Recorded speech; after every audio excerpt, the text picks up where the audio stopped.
People questioning LeBron James are just foolish. Questioning his greatness? Are you kidding me? James eludes several different Spurs. In transition, taking advantage. James overpowering down low that time. We do have liftoff. Grown man move by LeBron James. James on the attack, goes to the rim. Now starting to go from the perimeter. James jump shot. James again, the quick jump shot. He's got it going. James another jump shot, puts it in again. James now with 35 points. What a stirring response from game one and the leg cramps. Heading into game three, the Spurs and Heat, they played against each other 16 times in the Big Three era. Over those 16 meetings, they were separated by just 1 point. This game, not as close. Not as close.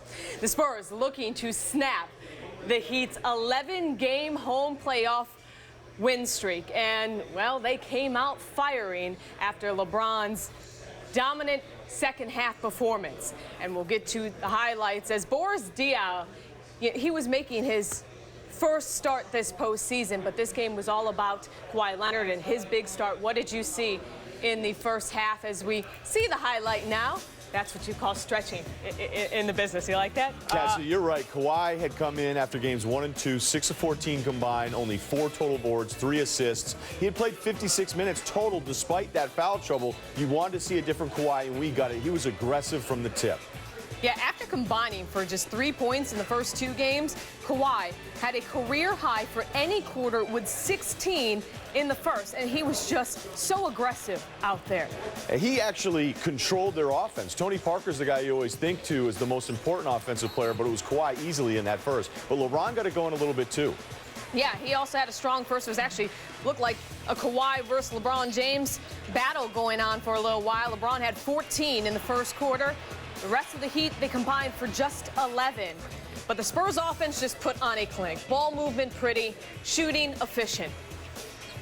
Look at what happens here, where you have guys scrambling to try to get back in a position because the Spurs' offensive sets really extend longer than everybody else. They trust each other to go down to 5 seconds left with a shot clock and make that final pass. That shot right there, that's a great defensive closeout by LeBron, but Kawhi was so confident early, he was hitting everything. And then, speaking of hitting everything. Yeah, this was just an example that it was just their time. Manu Ginobili beating the buzzer with under 5 seconds to go in the first quarter. And the Spurs, their first frame, it was just really something to behold. Look at this. Their 41 points are tied for third most in the first quarter of a finals game in the shot clock era. And the 41 points allowed by the Heat are their most allowed in any postseason quarter in the Big Three era, Ryan. You also look at this. Not only they're hitting every single shot, they actually took 13 free throws because they were aggressive, and the Heat were out of position at times. So you expect at some point it has to cool off in the second quarter, right? No. And Danny Green would start the second on fire.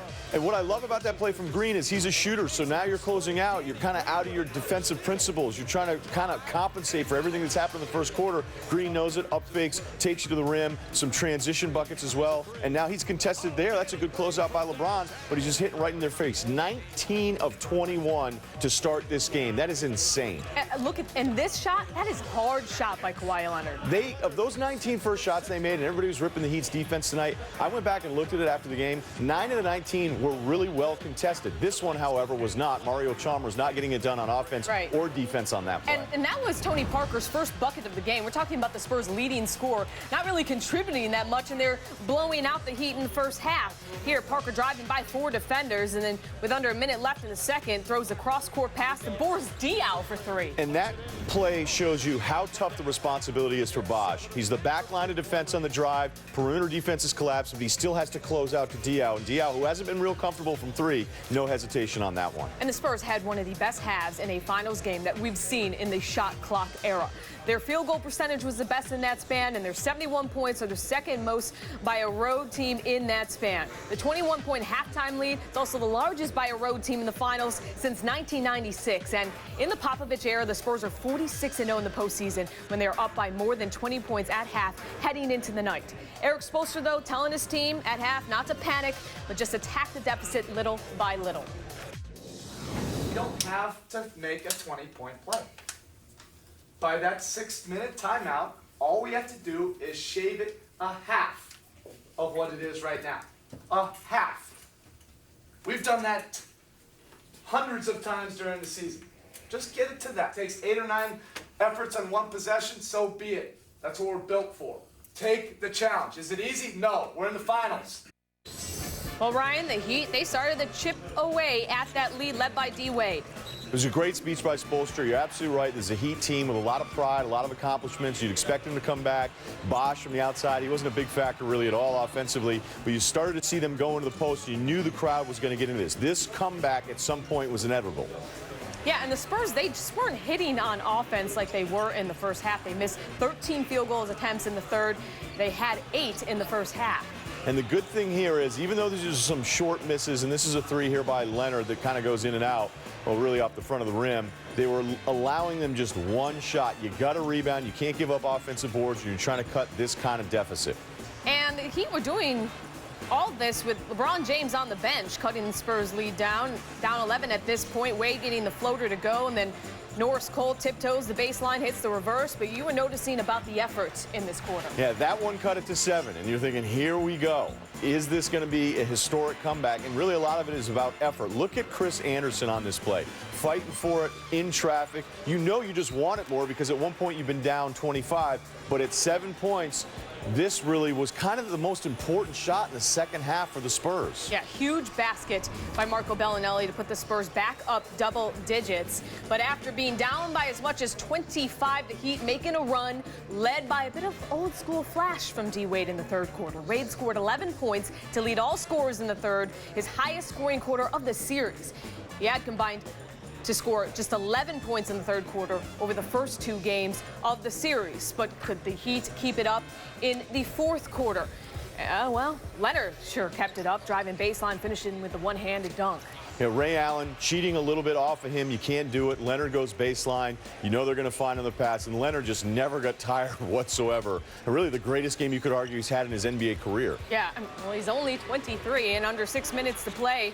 Parker turns it over. LeBron pushes up to Ray Allen, who misses the layup because Leonard, like you said, didn't look tired and alters that shot. So easy to just give up on the play there. Doesn't. By the way, Wade absolutely buck checks Ginobili right out of the play, and that led to more free throws and then a brutal turnover here because during this comeback again late, you saw that LeBron had a stretch where he turned it over 3 straight times, and Chalmers wasn't helping either. Yeah, LeBron actually had 7 turnovers in the game, the most turnovers he's had in his NBA Finals career. The Spurs, they go on to win 111-92, handing the Heat their first home playoff loss since Game 1 of the 2013 NBA Finals, which was also against the Spurs. Kawhi Leonard with a career-high 29 points on 10 of 13 shooting.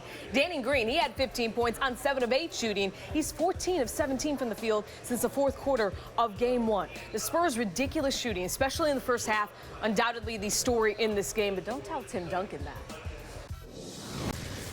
Came out at a different gear than what we were playing at, and it just seemed we were on our heels the most part of the first half. And then when we started to get to a different gear in the third quarter, it was just tough to change the energy of the game. They jumped on us, and they were the aggressor tonight, and they had us on our heels from the beginning, and it's something that's at this point in the season shouldn't happen, but they was more aggressive than us, and they got up to that 41-25 lead at the end of the first. All right, we've seen this story before. The Spurs blew the Heat out in Game 3 of last year's NBA Finals and did so in similar fashion on Tuesday. Spurs scored just 2 fewer points in Game 3 of these finals than they did a season ago, while shooting 10% better from the field. Spurs just absolutely put on a clinic in this game. What was the biggest difference for them in this win? Just the start, and I don't want to make this too simple, but we shouldn't make this complicated. 7 minutes into the second quarter, San Antonio was 19 of 21 and 14 free throw attempts. It hit 12 of those. There's nothing you can do. I went back and watched all the shots again. Half of those were contested. So when you're Miami, they actually weren't even bad offensively. They were 50% in the first quarter, so they're right there with them. But it's such a deflating feeling when the other team cannot miss. And I don't think you worry about it in Game 4. What did you think about Popovich's decision to start Boris Diaw in this game? Did that have any impact on the flow of their offense? No, well, it wasn't surprising. Let me start there, because if you look back at last year's NBA Finals, and we were thinking maybe Diaw will be inserted as a starter with the way Game 2 closed, but Splitter back in the Finals in 2013, the first 3 games averaged 24 minutes per in those first 3. Games 4, 5, 6, and 7 averaged just 9 minutes per game. So you thought his role would be reduced. He was actually pretty good in reserve role tonight, but Diaw gets the ball moving more. You saw him more confident with his shooting, but it really didn't matter because Kawhi was the guy. He is the entire story for this game, the way he played in the first quarter, 16 points, and the continued effort to the very last whistle. Yeah, just a note about Boris Diaw. The Spurs have outscored the Heat by 45 points in this series when Boris Diaw is on the floor. That's a huge number for 3 games. It's a huge number, but as you mentioned, Kawhi Leonard, the story in this game.